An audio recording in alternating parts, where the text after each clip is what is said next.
안녕하세요. 미국 주식으로 온 대학이 미주은입니다. 오늘 한국 날씨를 살펴봤더니요. 낮 기온이 25도를 넘어가던데요. 저는 개인적으로 더운 날씨를 굉장히 좋아합니다. 그래서 결국 이렇게 1년 내내 더운 인도네시아에 와서 살고 있는 게 아닐까 생각합니다.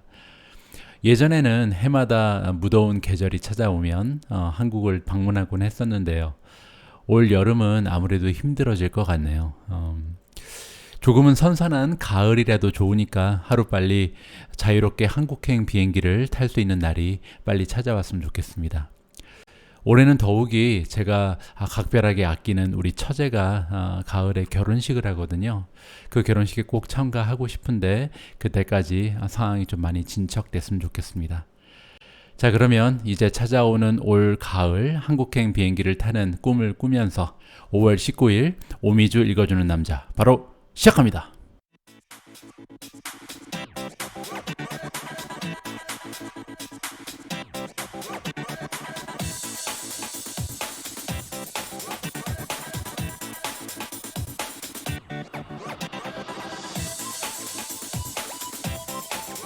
어제 방송에서 우리는 주요 투자 기관들이 공개한 폼 F13을 함께 살펴봤는데요.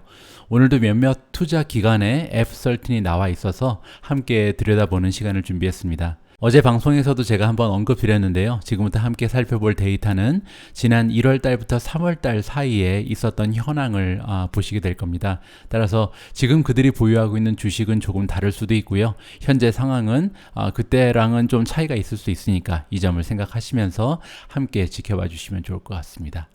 자, 우리가 가장 먼저 살펴볼 투자가는요, 빌리어네어라고 나와 있죠. 스탠리 덩킨 밀러입니다. 아마 이분의 얼굴은 좀 익숙하신 분들이 많이 계실 거예요. 이렇게 생기신 분이고요. 먼저 뉴스테이크, 새롭게 추가한 종목들을 살펴보면요. 일단 팔란티어를 새로 매수했고요.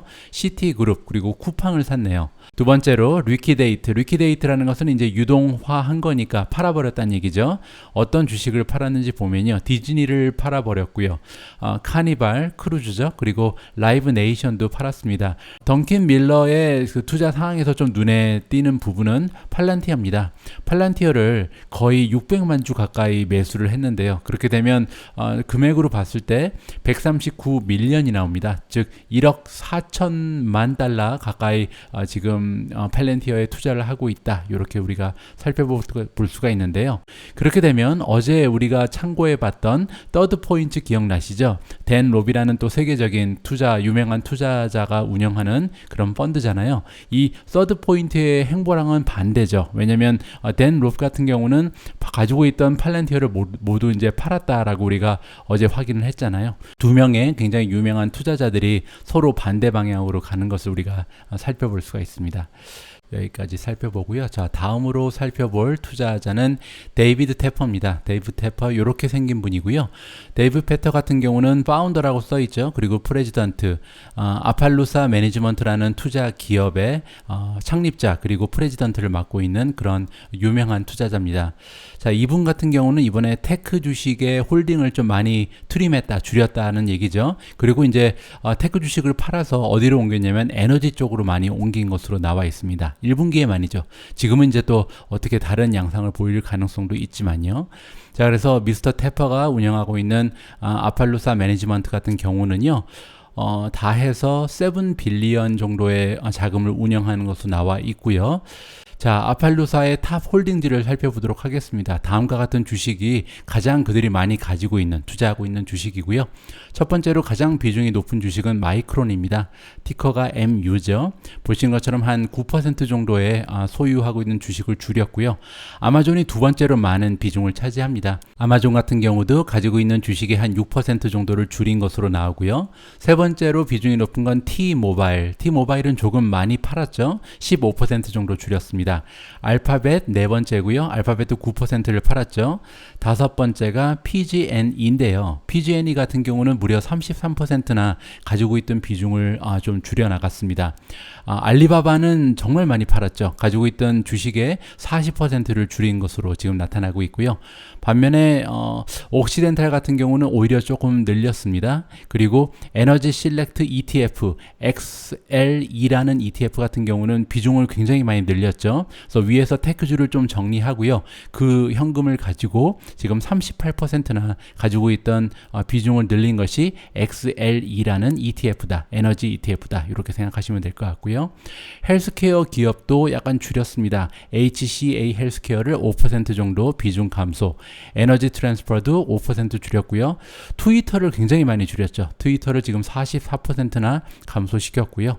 자, 그리고 미스터 태퍼 같은 경우는 두 개의 주식을 새롭게 추가를 했습니다. 보시는 것처럼 100라고 써 있는 것은 가지고 있지 않았던 주식인데 이번에 새롭게 매수를 했다는 거죠. 첫 번째 매수한 주식의 이름은 체서피크입니다. 에너지 기업이고요. 그리고 두 번째가 비아콤. 비아콤은 굉장히 큰 미디어 회사죠. 여러분들도 잘 아시는 파라마운트를 가지고 있는 회사고요. 또 CBS 텔레비전도 운영하고 있습니다. 이렇게 두 개의 주식을 새롭게 추가하면서 가장 많이 가지고 있는 주식에 합류를 했다. 이렇게 생각하시면 될 것 같습니다. 자, 다음에 살펴볼 투자 기업은요. D1 캐피탈입니다. D1 캐피탈은 이번에 완전히 팔아버리고 정리한 주식이 애드밴스 오토 파트를 정리했고요. 알파벳도 이번에 정리를 했네요. 아발론 베이도 정리를 했습니다. 아발론 베이는 부동산 투자 기업입니다. 우리가 흔히 얘기하는 리츠라고 보시면 될 것 같고요. 그 다음에 친데이터 그룹. 친데이터 그룹은 여기 데이터라고 나와 있죠. 이름에서 보실 수 있는 것처럼 데이터 센터를 운영하는 IT 기업입니다. JP 모간도 이번에 정리를 했고요. 그래서 굉장히 많은 주식에서 엑시트했다, 빠져나갔다. 이렇게 우리가 이해를 해볼 수가 있습니다. 그리고 이제 뉴 스테이크, 새롭게 매수한 종목이 좀 있죠.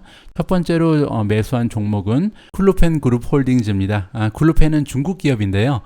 커뮤니케이션 솔루션을 제공하는 소프트웨어 기업이다. 이렇게 생각하시면 되고요. 펠로톤, 여러분들 잘 아시는 기업이죠. 그리고 T모바일도 이번에 새롭게 추가했습니다.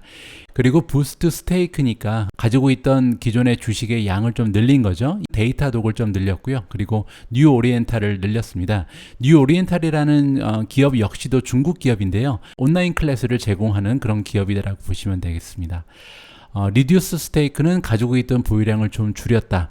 카바나를 좀 줄였네요. 중고차 판매 기업이죠. 그리고 월트 디즈니, 디즈니를 줄인 투자 기업이 굉장히 많다는 것을 우리가 확인해 볼 수가 있죠. 그만큼 2020년 4분기에 디즈니의 주가가 굉장히 많이 올라가면서 1분기에 들어서 디즈니를 정리한 투자 기업이 굉장히 많은 것으로 파악이 됩니다. 다음은 페이스북. 페이스북도 약간 그 가지고 있던 보유량을 줄인 것으로 나타나고요. 다음에 우리가 살펴볼 투자 기업의 이름은 웨일록 캐피탈입니다. 웨일록 캐피탈 같은 경우는 총 49개의 주식 종목을 보유하고 있고요. 총 포트폴리오의 가치는 12.16 빌리언으로 나와 있습니다. 자, 그러면 웨일록 캐피탈이 어떠한 주식을 가지고 있고 어떠한 변화를 주어졌는지 한번 살펴보도록 하죠. 자, 먼저 줄인 주식부터 살펴보죠. 트림드니까 가지고 있던 보유량을 줄였죠. 전반적으로 테크 주식 쪽을 많이 줄였다고 나와 있습니다. 한 5% 정도 테크의 비중을 줄였는데요. 이번에 엑시시니까 완전히 빠져나온 주식은 스퀘어를 완전히 버렸네요. 그리고 NXPI 세미컨덕터, 자동차 전문 반도체 기업인데 이번에 이 주식에서도 빠져나왔습니다. 줌도 완전히 팔아버렸고요. 우버도 정리했고 그 다음에 G스케일러, 보안업체죠. 사이버 보안업체인 G스케일러도 이번에 완전히 정리한 것으로 나와 있습니다. 반면에 리덕션 인 스테이크, 가지고 있던 주식의 수를 좀 줄인 종목은요. TSNC도 줄였고요. 그 다음에 C도 약간 줄인 것으로 나와 있고 펜 내셔널 게이밍, 그리고 테슬라, 월트 디즈니, 그 다음에 크라우드 스트라이크도 조금씩 보유량을 줄여나간 것으로 나와 있습니다. 그리고 뉴 포지션, 새롭게 매수한 종목들은요. 트위터, 워크데이, 웨이페어, 마이크로소프트, 알파벳이 있습니다. 자, 마지막으로 increased significantly, 그러니까 굉장히 많이 그 보유 비중을 늘린 거죠. 많이 추가 매수한 종목으로는 페이스북, 젠데스크, 트윌리오, 아마존, 그리고 빌닷컴이 있습니다. 자, 우리가 다음으로 살펴볼 투자 기업의 이름은요. 론파인 캐피탈입니다. 론파인 캐피탈은 테크 포커스라고 써 있죠. 그러니까 원래부터 테크 주식에 주로 투자를 하는 그런 투자 기업이라고 생각하시면 될 것 같습니다. 자, 이 기업 같은 경우는 토탈 포트폴리오 밸류가 한 27.53 빌리언이니까 앞에서 살펴봤던 투자 기업보다는 조금 더 자산의 규모가 크죠. 그리고 총 보유한 주식의 개수는 38개다. 38개의 종목에만 투자를 하고 있으면 사실 종목의 개수는 그렇게 많은 편은 아니죠. 자, 이번에 새롭게 포지션을 연 종목들이 몇 개가 있는데요. 먼저 ICC 뱅크가 있습니다. ICC 뱅크 같은 경우는 인도의 투자은행입니다. 여러분들 잘 아시는 것처럼 인도는 현재 최악의 상황을 겪고 있죠. 전 세계적으로 인도만큼 그 코로나 바이러스에 영향을 받는 지역이 없잖아요. 그런데 이렇게 최악의 상황일수록 투자자 입장에서는 오히려 기회가 열린다라고 생각하는 것 같습니다. 그래서 인도의 투자은행에 새롭게 포지션을 열었고요. 워크데이 그리고 인슐릿은 이름에서 보시면 알 수 있는 것처럼 당뇨를 진단하는 그런 키트를 판매하는 기업입니다. 다음은 인크리징 스테이크는 이제 보유의 양을 늘린 거죠. 스노우플레이크는 최근 들어서 투자하는 기업들이 굉장히 많이 늘어났는데요. 그 이유는 뭐 잘 아시는 것처럼 너무나 프리미엄이 많이 붙어 있었던 주식인데 최근에 이제 50% 정도 주가가 하락하면서 조금은 이제 투자의 가치가 올라가지 않았나 이렇게 판단하는 사람들이 있는 것 같습니다. 그리고 그 외에도 보유량을 늘린 주식은요. 도어대시라든지 아마존닷컴, 그 다음에 팔패치는 그 최대 규모의 명품 이커머스라고 보시면 될 것 같습니다. 아센디지 파마 그리고 페이스북도 규모를 약간 늘렸네요. 자, 다음은 significantly decrease니까 많이 가지고 있던 보유량을 줄인 주식이죠. 몽고DB를 많이 줄였고요. 글로벌 페이먼트, 그다음에 빌리빌리, 넷플릭스, 마스터카드, 스퀘어를 많이 줄인 것으로 나와 있습니다. 반면에 완전히 버리고 나간 종목들도 몇 개 있는데요. 도큐사인을 완전히 빠져나갔고요. 오토데스크, 피델리티 투자회사죠. 그리고 호머 에로스페이스, 아미쿠스 테라퓨틱스 이렇게 한 5개 종목을 버리고 완전히 포지션을 정리한 것으로 이번에 파악이 되고 있습니다. 자, 마지막으로 2개만 더 살펴보죠. 이번에는 멜빈 캐피탈입니다. 멜빈 캐피탈 같은 경우는 스노우플레이크를 이니시에이했다. 그러니까 새롭게 매수한 거죠. 그리고 우버도 새로 샀고요. US 푸드 홀딩, 멜코 리조트를 새로 이번에 포지션을 열었습니다. 반면에 커츠 포지션을 없애버린 거죠. 페이스북, 부킹 홀딩스, 나이키, 쿠파 소프트웨어, 마스터카드를 이번에 정리한 것 같고요. 부스트 스테이크, 즉 가지고 있는 주식의 개수를 늘린 종목은요. 넷플릭스, 아마존, 인터액티브 코퍼레이션, 데커즈 아웃도어, 그리고 명품 자동차죠. 페라리 이렇게 5종목의 주식의 개수를 늘린 것으로 나옵니다. 자, 마지막으로 한 회사만 더 살펴보겠습니다. 3G 캐피탈 파트너라는 투자 기업이 있고요. 자, 3G 캐피탈 파트너 펀드 같은 경우는 후투 홀딩즈를 새롭게 매수를 했고요. 빌리빌리도 이번에 새롭게 포지션을 오픈했다고 합니다. 반면에 엑싯, 빠져나간 주식은 JD.com의 주가 흐름은 굉장히 좋지 않았었는데 의외로 빠져나갔네요. 자, 그리고 칼바나 같은 경우는 more than double, 즉 가지고 있던 주식의 개수를 2배 이상 늘렸다는 거죠. 또한 빌리닷컴의 주식 개수도 부스트했고요. 늘렸고요. C도 가지고 있던 것보다 많이 늘렸고 또한 스퀘어도 추가적으로 매수량을 많이 늘린 것으로 나와 있습니다. 자, 이렇게 대표적인 투자 기업들이 어떠한 기업에 투자를 했고 어떠한 주식, 어떠한 종목의 개수를 늘리고 줄이고 또 빠져나가고 어떠한 현황을 보였는지 여러분들과 함께 살펴봤습니다. 다시 한번 강조드리지만 지금 보신 자료들은 다 최소한 한두 달 이상 지난 자료잖아요. 그래서 참고만 하시고 이에 따라서 이렇게 미믹하면서 따라가시면 조금 위험할 수도 있다. 그렇게 말씀을 드리고 싶습니다. 자, 다음 함께 읽어볼 기사는요. 성장주에 관한 기사입니다. 최근 들어서 이제 성장주의 그 하락세가 조금 주춤하고 있죠. 그러면서 이제는 성장주에 투자할 시기가 다가왔다라는 의견이 조금씩 그 목소리를 높이고 있습니다. 그래서 이제 우리가 궁금한 것은 지금 이 시점에서 어떠한 그 성장주에 투자하는 것이 가장 좋은 투자 수익률을 올려줄 수 있을지 조금 궁금하잖아요. 그래서 이번 기사에서는요, 이렇게 많이 하락한 성장주 주식들 중에 어떤 주식들이 가장 투자 기관들, 애널리스트들로부터 좋은 평가를 받고 있는지 함께 살펴볼 수 있는 기회가 될 것 같습니다. 자, 천천히 한번 읽어보죠. 자, 인베스터들, 투자자들은 지금 뉴리 퍼블릭 컴퍼니니까 새롭게 상장한 주식들에 대해서 이렇게 스파크를 잃어가고 있다. 작년에 2020년에 굉장히 IPO도 많았고 스펙도 많았고 많은 주식들이 인기가 많았죠. 그렇게 새롭게 탄생하는 기업들, 새롭게 상장하는 기업들의 투자 자금이 많이 몰렸었습니다. 그런데 그런 현상이 굉장히 사그라졌죠. 자, 그러면서 르네상스 IPO ETF가 굉장히 많이 떨어졌다는 내용을 전해주고 있습니다. 르네상스 IPO ETF라는 것은요, IPO를 추종하는 ETF입니다. 이렇게 IPO를 추종하는 ETF가 현재 52주 최고점에서 27%나 주가가 하락을 했다고 얘기를 해주고 있네요. 3월 초부터 지금까지 이 IPO ETF에 들어가 있던 자금이 285밀리언이나 아웃플로우 빠져나갔다. 따라서 지금 IPO ETF에 들어가 있던 많은 투자자들이 좀 옮겨 나갔다, 이렇게 생각을 해볼 수가 있죠. 자, 이 르네상스 IPO ETF의 성격을 조금 정리를 해드리면요, 일단 IPO가 나온 다음에, 그러니까 기업이 신생 기업이 상장을 한 이후에 90일 이전에 매수를 한다고 합니다. 그 전에 물론 매수를 해도 되고요. 그리고 나서 최대 2년 동안 가지고 있을 수 있다고 하네요. 그리고 2년 후에는 팔아야 된다는 거죠. 2년 전에 팔아야 한다. 따라서 비교적 IPO 한 지 얼마 되지 않은 그 기업들만 담고 있는 ETF가 르네상스 IPO ETF다라고 우리가 생각을 해볼 수가 있습니다. 현재 이 ETF가 담고 있는 주식의 개수는 60개라고 하네요. 그럼 그 60개 주식 중에서 가장 많은 비중을 차지하고 있는 주식들을 한번 살펴보도록 하겠습니다. 가장 비중이 높은 주식이 줌입니다. 9.51%를 차지하고 있고요. 아시는 것처럼 줌은 주가가 가장 높은 지점, 최고점에서 47.5%가 지금 떨어져 있는 상황이죠. 두 번째로 보유 비중이 높은 주식은 우버입니다. 우버 같은 경우는 8.4%, 그리고 최고점에 비하면 25.8%가 빠졌네요. 세 번째가 코인베이스 6.2%가 넘고요. 네 번째 비중은 지금 크라우드 스트라이크가 가져가고 있습니다. 다섯 번째가 펠로톤, 여섯 번째가 핀터레스트. 그 이후에 이제 나와 있는 주식들이 슬랙이라든지 아반토, 로블록스도 있고요. 로얄티 파마, 그리고 데이터독, 리프트, 빌닷컴, 큐어백, 그 다음에 다이나트레이스 홀딩즈 같은 주식들이 있습니다. 자, 보시는 것처럼 굉장히 그 IPO 한 지 얼마 되지 않은 주식들을 중심으로 해서 이루어진 그런 ETF가 르네상스 IPO ETF고요.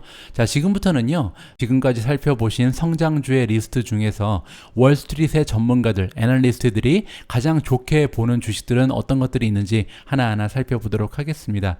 자, 먼저 코인베이스가 나옵니다. 코인베이스 같은 경우는 BTIG라는 투자 기관에서 지금 애널리스트가 추천을 해줬고요. 우리가 생각하기에는, 우리가 믿기에는 코인베이스 같은 경우는 가장 인기 많은 소비자를 마주하는, 소비자를 대면하는 크립토 커런시 익스체인지다. 따라서 계속해서 발전할 가능성이 있다는 거죠. 그리고 지금 최근 들어서 비트코인을 위시로 한 모든 디지털 자산의 거래량이 늘어나고 있잖아요. 이렇게 계속해서 디지털 자산을 받아들이는 기관들이나 아니면 개인 투자자들이 늘어날수록 그 가장 최고의 혜택을 받는 주식은 바로 코인베이스다라고 설명을 해주고 있습니다. 자, 그러면서 바이 레이팅을 주고 있고요. 예상 주가가 굉장히 높습니다. $500를 주고 있는데요. 그러니까 12개월 안에 $500까지 올라갈 수 있다는 예상을 하고 있는 거죠. 지금 코인베이스의 주가가요, 한 240밖에 되지 않거든요. 그 의미는 100% 이상 상승할 그런 여력이 남아있다고 보면 될 것 같습니다. 과연 여기서 BTIG가 얘기한 것처럼 코인베이스의 주가가 100% 올라갈 수 있을지 관심을 한번 가져봐야 될 것 같고요. 두 번째로 추천되고 있는 주식은 로블록스입니다. 로블록스 같은 경우는 지금 7명의 애널리스트가 분석을 해주고 있는데요. 이 7명의 애널리스트들 모두가 다 바이 레이팅을 준다고 합니다. 따라서 시장의 전문가들이 굉장히 좋게 보는 주식이라고 우리가 생각을 해볼 수가 있죠. 그 중에서도 골드만삭스가 굉장히 좋게 보는데요. 현재 쉐어 프라이스 타겟을 $87를 준다고 합니다. $87면 사실 그렇게 상승 여력이 많은 건 아닌데요. 그래도 일단 불리시하게 보고 있다는 것이 중요한 거고요. 지난주에 로블록스가 드디어 첫 번째 어닝 발표를 했었죠. 여기에서 지금 데일리 액티브 유저의 숫자가 42.1밀리언으로 늘어났습니다. 그 의미는 뭐냐면 1년 전과 비교했을 때 사용자 수가, 매일매일 로블록스에 접속하는 사용자 수가 79% 성장했다는 거고요. 그리고 이 유저들이 로블록스에서 사용하는 시간이 무려 9.7빌리언이다. 엄청난 거죠. 97억 시간을 지금 로블록스에서 사람들이 사용하고 있다라고 보면 되겠습니다. 물론 이제 그 중에 다수는 어린이 이용자긴 합니다. 자, 그리고 이렇게 9.7빌리언이라는 시간은요, 작년 동기랑 비교했을 때 98% 성장한 숫자다. 따라서 로블록스는 굉장히 좋은 성장세를 보여주고 있죠. 자, 다음은요, 핀터레스트입니다. 핀터레스트 같은 경우는 52주 최고가에서 현재 35% 정도 주가가 하락해 있는 상황이고요. 이번에 좋게 의견을 내준 투자 기관은 도이치뱅크입니다. 도이치뱅크 같은 경우는 그들의 클라이언트, 그들의 고객들한테 지금 지금 이 기회를, 주가가 하락한 기회를 이용을 해서 핀터레스트를 담을 것을 권유해주고 있다고 합니다. 그래서 핀터레스트한테 바이 레이팅을 주고 있고요. 프라이스 타겟 같은 경우는 102달러를 현재 만들어 놓은 상황입니다. 도이치뱅크 이외에도 웰스파고도 굉장히 핀터레스트에 대해서 좋은 평가를 해주고 있는데요. 보시면은 오버웨이트 레이팅, 오버웨이트라는 것은 바이랑 같은 거죠. 그리고 예상 주가가 똑같습니다. 지금 보시면은 타겟 프라이스가 102가 나오잖아요. 아까 도이치뱅크 같은 경우도 102달러를 예상 주가, 목표 주가로 준 적이 있습니다. 핀터레스트의 현재 주가가 58달러입니다. 따라서 만약에 핀터레스트가 12개월 안에 102달러까지 올라갈 수 있다면요, 그것은 무려 75%나 주가가 상승한다는 얘기거든요. 굉장히 좋은 전망이죠. 현재 29명의 월스트리트 전문가들이 핀터레스트를 커버하고 있는데요. 이 29명 중에 17명은 바이 레이팅을 줬고요. 그리고 11명은 홀드를 줬습니다. 반면에 지금 팔아야 된다고 주장하는 전문가는 1명밖에 없는 것으로 나와 있습니다.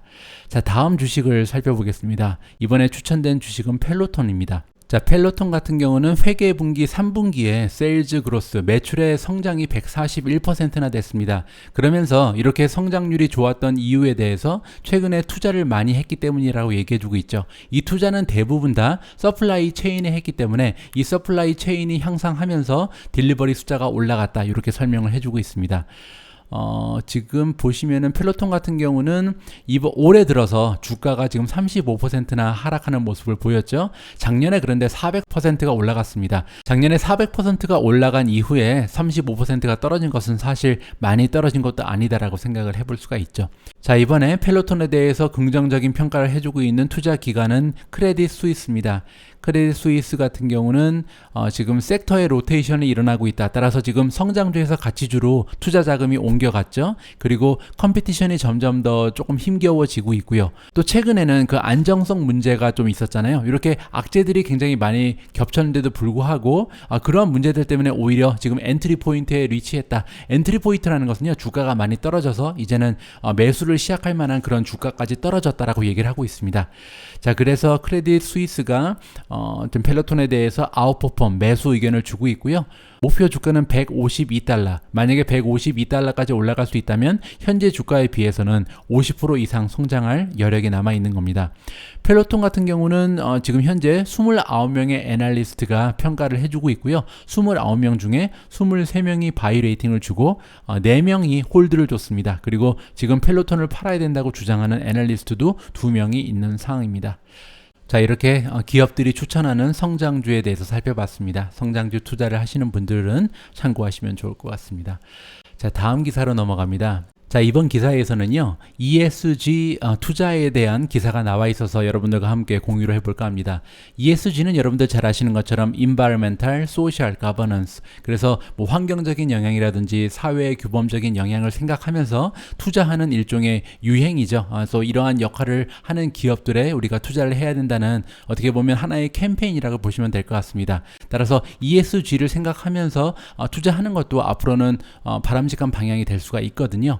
자, 이번 그 기사는요, 보고서의 내용을 바탕으로 하는 것 같은데, 이 보고서를 만든 기업은요, MSCI입니다. MSCI 많이 들어보셨죠? 모간 스탠리 캐피탈 인터내셔널의 약자고요. 모간 스탠리가 만든 투자 리서치 펌이라고 보시면 될 것 같습니다.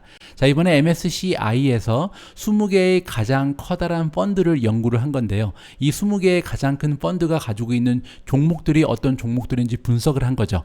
자, 이 20개의 펀드는요, 그냥 보통 펀드가 아니고 이 ESG에 투자를 하는, 집중적으로 투자하는 펀드라고 합니다. 그리고 이 20개의 펀드는 전체 ESG 그 펀드의 한 13% 정도를 차지한다니까 어느 정도는 ESG 투자의 대표성을 우리가 부과할 수 있다, 그런 자격이 있다라고 우리가 생각해 볼 수가 있겠죠. 그리고 이 20개의 펀드는요, 그 중에 일부는 액티브 펀드고 그 중에 일부는 인덱스 펀드라고 합니다. 따라서 다양한 펀드가 포함이 되어 있다. 그렇게 해서 이 보고서에서 발표하는 내용이 어느 정도 신빙성이 있다는 것을 우리가 살펴볼 수가 있었던 거죠.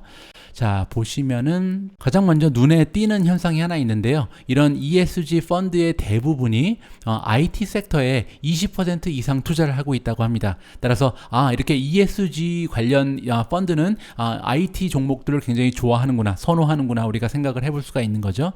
그리고 에너지 스톡은 생각보다 굉장히 작은 포션이 들어가 있다고 하네요. 자, 일단 이렇게 20개의 그 펀드, 그 ESG에 투자하고 있는 20개의 펀드에 제일 많이 들어가 있는 주식이 나와 있는데요. 바로 구글입니다. 구글 같은 경우는요, ESG라는 팀을 갖고 있는, 테마를 갖고 있는 펀드 중 12개가 투자를 하고 있으니까 굉장히 많은 펀드들이 지금 구글에 투자를 하고 있죠. 자, 구글 이외에도 다양한 ESG 펀드에 포함이 되어 있는 주식들을 살펴보면요, 이콜랍이라든지 테라모 피셔 사이언티픽, 그리고 마이크로소프트가 나와 있습니다. 자, 그리고 한 가지를 더 살펴볼 텐데요. 여러 가지 펀드에 들어가 있는 것도 중요하지만 과연 그 펀드에서 차지하는 비중이 얼마나 높냐도 굉장히 중요하잖아요. 그래서 구글은 일단 가장 많은 펀드에 들어가 있다. 하지만 비중적으로 봤을 때 가장 많이 비중을 차지하는 주식은요, 애플이었습니다. 아무래도 시가총액 1위에 그 위력이 발휘가 된다고 봐야겠죠. 가장 비중이 많았던 건 애플이고요. 그리고 애플이 차지하고 있는 비중의 평균치는요, 5.6%라고 합니다. 그 뒤를 이어서 두 번째로 비중이 높았던 종목은 마이크로소프트라고 하네요. 5%를 기록하고 있습니다. 자, 애플, 마이크로소프트 이외에도 비중이 높았던 종목들이 나오는데요. 어플라이드 머티리얼즈, 그리고 케이던스 디자인, 아도비, 그리고 텍사스 인스트루먼트 정도가 있었습니다.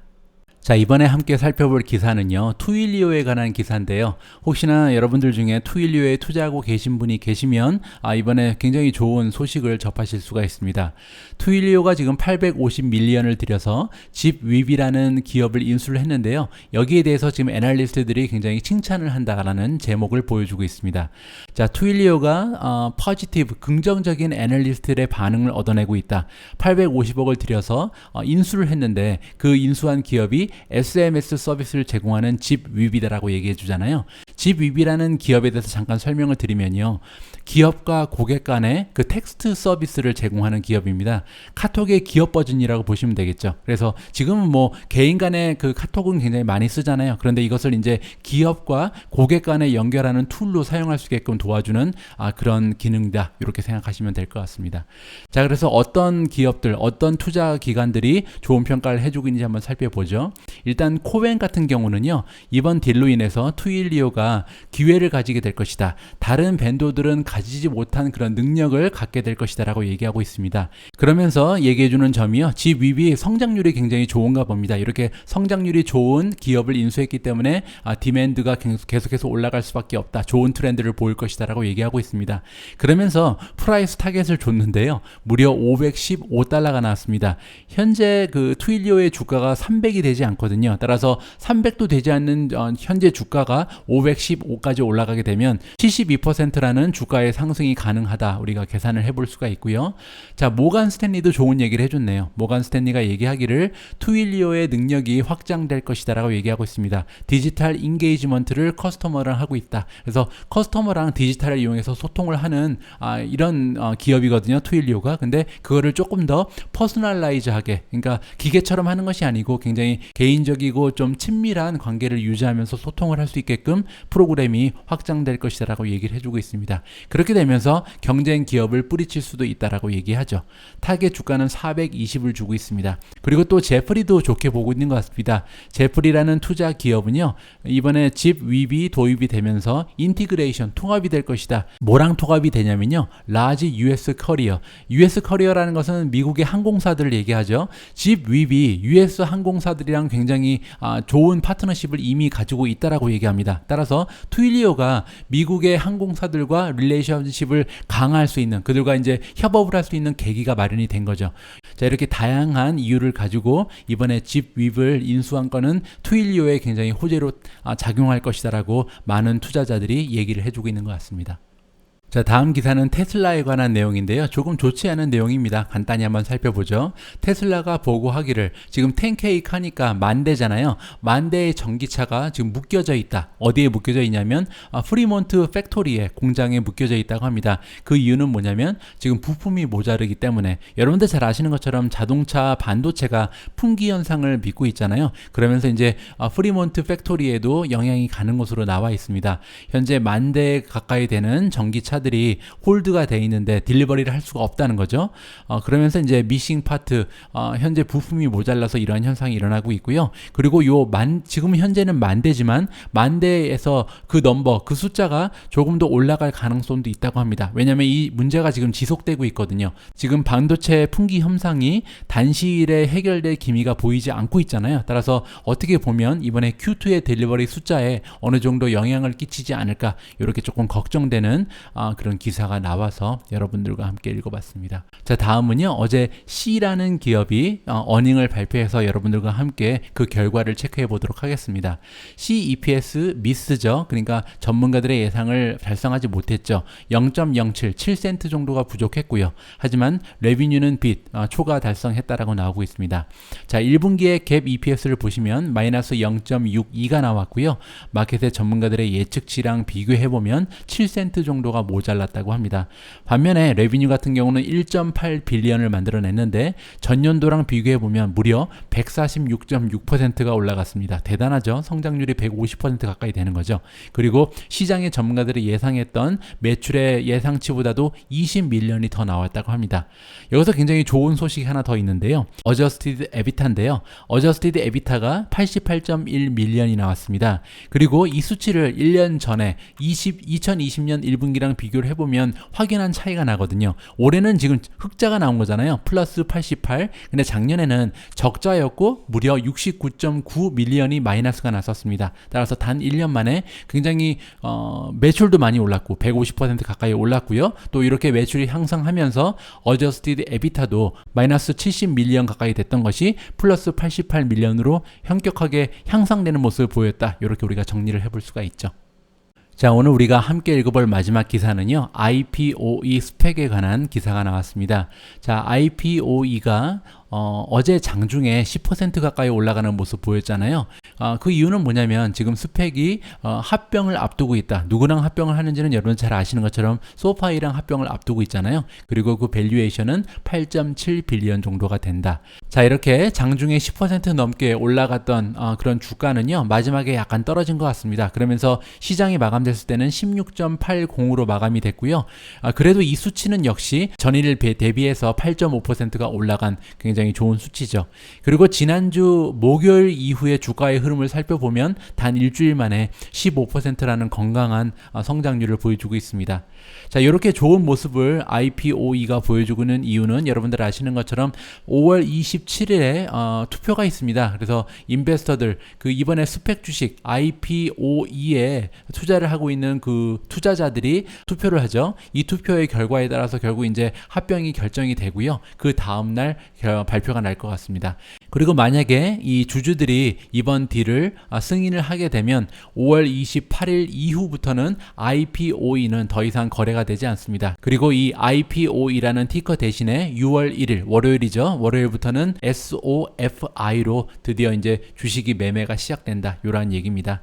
만약에 여러분들께서 IPOE를 가지고 계신다면요, 자동적으로 IPOE가 SOFI로 바뀌거든요. 따라서 우리 주주 입장에서는 아무것도 할 필요가 없다라고 이 기자에서 팁을 주고 있습니다. 자, 오늘 오미주님께서 준비해 주신 영상의 제목은요, This investor doesn't agree with Michael Burry's bet against 테슬라입니다. 어제 기사에서 제가 마이클 버리라는 굉장히 유명한 셀리브리티 투자자죠. 왜냐하면 그 빅숏이라는 영화에 등장한 실존 인물로서 많은 사람들한테 관심을 받고 있는 투자자인데, 이 굉장히 셀리브리티 투자자가 테슬라의 주가가 폭락하는 데 걸었잖아요. 왜냐하면 풋옵션을 많이 샀죠. 그러면서 이제 이번에 굉장히 많은 화제가 되고 있는데, 오늘 보실 영상은요, 그 반대 의견입니다. 장기적으로 봤을 때 테슬라는 굉장히 앞으로도 많은 주가의 상승을 앞두고 있는 기업이기 때문에 걱정할 필요가 없다라는 의견을 이번 전문가가 전해주고 있습니다. 과연 어떠한 이야기인지 끝까지 함께 해주시면 좋을 것 같습니다. 자, 오늘 제가 준비한 내용은 여기까지고요. 마지막까지 함께 해주신 모든 패밀리 분들께 감사의 말씀을 드립니다. 저는 내일 또 조금 더 유용하고 재미있는 방송 가지고 여러분들 앞에 나타나도록 하겠습니다. 우리 모두가 미국 주식 투자로 은퇴하는 그날까지 다 함께 화이팅입니다. 행복한 하루 되세요. 감사합니다. Well, let's pose this to our first guest this hour. She is a Tesla shareholder and the chief investment officer of Defiance ETFs, Sylvia Jablonski. Sylvia, good morning to you. And you say that you're an investor, particularly at these levels. So what do you think Michael Burry might be getting wrong here? Good morning, and thanks so much for having me. I think, if I look at Tesla and, the reason why I'm an investor, I'll give you a little bit of an explanation. I think last year was a great year to be a Tesla trader, just like it was a great year to be a trader of a lot of the high growth stocks. And now a lot of those names have pulled back below their 200-day moving average. And for me, that's a great opportunity to buy. So I can understand, if Mr. Burry is looking for short-term gains on the price action on the downward in the near term. But I think in the long term, you want to be a buyer here because the story of Tesla is just great. They're involved in energy. They're involved in battery production. They're so far ahead of everyone else. They're not building their business on selling credits. That was just one of the things that bolstered profits this year. And yes, that will fade out. But as that fades out, this massive growth of expected to be 70% in battery electric vehicles this year is really going to, I think, balance that and lead Tesla in the right direction for the next 3 to 5 years. So, Sylvia, in the near term, about 1 year out, how much of the short case against Tesla rests on the macro environment? Burry also betting on a surge in inflation this year.